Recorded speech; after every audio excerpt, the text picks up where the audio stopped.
Now next topic, that is structure of nephron or uriniferous tubules. Nephrons are found inside the kidney.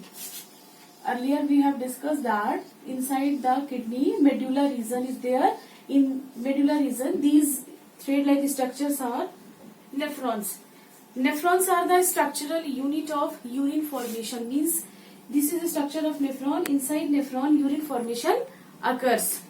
Number of nephrons approx 1.3 to 1.8 million. 1.3 to 1.8 million approx nephrons are found in each kidney. This is the structure of nephron. Complete nephron is divisible mainly two parts, renal capsule and renal tubules. The first upper portion, that one, this is the renal capsule. Another name of renal capsule is Malpighian capsule. Note down, Malpighian capsule. Another name of renal capsule is Malpighian capsule. Malpighian, this one, upper part, that is the renal or Malpighian capsule. This renal capsule again divisible into two parts, Bowman's capsule and glomerulus. The upper cup-shaped structure of renal capsule, this one, that structure is called as the Bowman capsule. Cup-shaped structure is called as the Bowman capsule, and inside cup-shaped structure there is a network of capillaries. These capillaries are the network of afferent arterioles and efferent arterioles. This network called as the glomerulus. So Bowman capsule and glomerulus. This one is the Bowman capsule and glomerulus, collectively called as the renal capsule. This is the first part of the uriniferous tubule. Now second tubular structure, this, that is called as the renal tubules. Renal tubules again divisible into three parts. First, that is the proximal convoluted tubule, this one. It is also called as the PCT, proximal convoluted tubule. And next, that is the Henle's loop, this U-shaped structure below the proximal convoluted tubule. This U-shaped structure is called as Henle's loop. And third, distal convoluted tubule. Distal convoluted tubule, that is this one, distal convoluted tubule. Why these structures are called as the proximal distal or distal convoluted tubules? Because these are the convoluted tubules, means these are the just like a tube-like structures, but they are twisted. And proximal means near, means proximal convoluted tubules are closely or near to the Bowman capsule. That's why they are called as a proximal convoluted tubule. And one tubule, this one, that is the distal convoluted tubule. They are also twisted form. They are also in twisted form. That's why they are called as a convoluted tubule. But distal means, distance means they are too far from the Bowman capsule. That's why they are called as a distal convoluted tubules. And this one, hairpin-like structure or U-shaped structure, that is called as a Henle's loop. So these are the structure of the uriniferous tubule. You can see that the numerous blood capillaries are found around all the parts of the uriniferous tubules. These are called as the peritubular structures. These capillaries are called as the peritubular capillaries. Peritubular capillaries means the capillaries which present or which surround all the uriniferous tubules, all the part of uriniferous tubules. These are termed as the peritubular capillaries, which plays a very important role in the mechanism of urine formation. So note down, draw these diagram, and after that we will discuss the mechanism of urine formation, means how urine formed inside the uriniferous tubule. Now students, we will discuss about mechanism of uriniferous tubules. All you know that the uriniferous tubules are found inside the kidney, and these are approx 1.3 to 1.8 millions in numbers. And these uriniferous tubules are structural and functional unit of each kidney, means they plays important role for the formation of urine. Urine formation is not a very simple process, means it completed by many steps. These are the main 4 steps by which urine formation complete. The first step, that is the glomerulus filtration, second tubular reabsorption, third tubular secretion, and fourth that is the concentration of the urine. Let's firstly start glomerular filtration. Glomerular filtration takes place inside the Bowman capsule. This is the Bowman capsule, or you can say that inside the renal capsule or Malpighian capsule.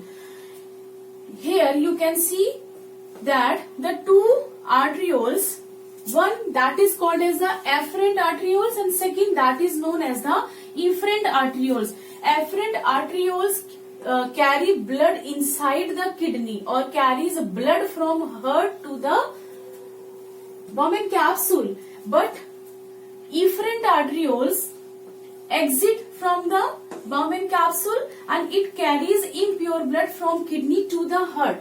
So here the diameter of afferent arterioles is more than the efferent arteriole. So a pressure create inside the glomerulus and resultant the blood filter, that is called as the glomerular filtration or ultrafiltration. Since this filtration takes place inside the glomerulus. Glomerulus is the network of the capillaries of afferent and efferent. The diameter of afferent is more than the diameter of efferent. So blood comes through the afferent arteriole with high pressure, but due to narrow diameter of efferent arterioles, there is a pressure create inside the glomerulus. That pressure, after creation of that pressure, resultant blood filter, that filtration is called as the glomerular filtration. Clear? Along with wastage, means through this filtration some wastage goes down from from Bowman capsule to the proximal convoluted tubule, but through this filtration, means along with wastage, some useful substances also filter. Along with harmful substances, some useful substances like fatty acids, some amino acids, some vitamins, some proteins, etc. These useful substances also filtered through glomerulus inside the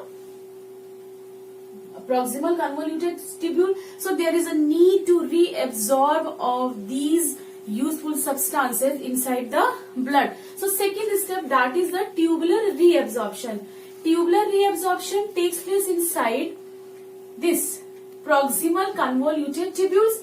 Tubular reabsorption takes place inside the proximal convoluted tubules, where these useful substances absorbed by blood capillaries, they are called as the peritubular capillaries. One important thing, that when after glomerulus filtration, the filter comes inside the proximal convoluted tubule, that filter is called as the primary urine. In this primary urine, along with wastage, some useful substances are present. There is a need to reabsorb these useful substances, and these reabsorption takes place inside the proximal convoluted tubule. This process means reabsorption of useful substances like glucose, amino acid, proteins, vitamins through the proximal convoluted tubules inside the peritubular capillaries. Peritubular capillaries, these are the capillaries surrounded to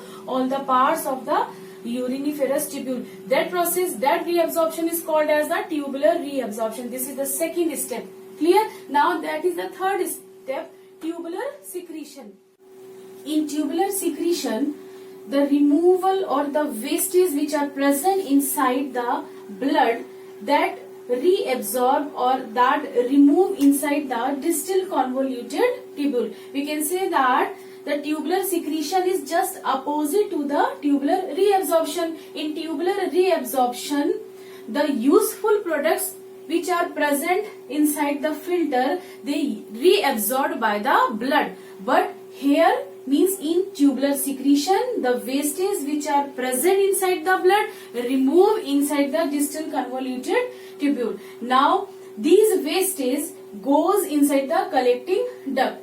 Collecting duct, where concentration of the urine takes place. This is the fourth step, that is the concentration of urine takes place. What is concentration of urine?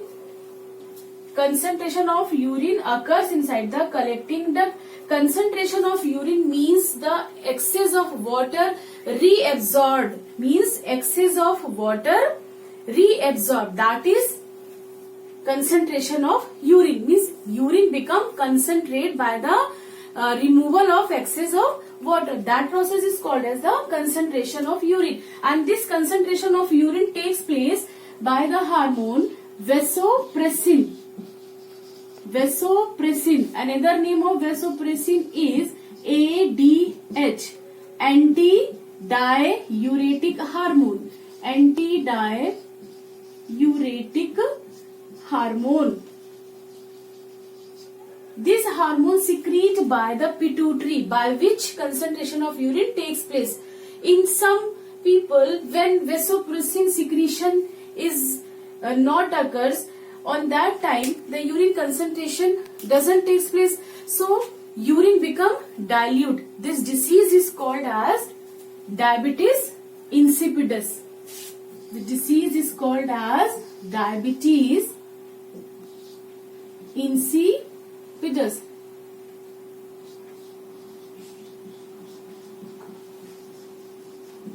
What is diabetes? What is diabetes insipidus? Diabetes insipidus is a disease in which excess urination, dilute urination and repeated urination takes place, because concentration of urine does not take place due to lower or no secretion of vasopressin. So this is the complete mechanism of urine formation. Very important.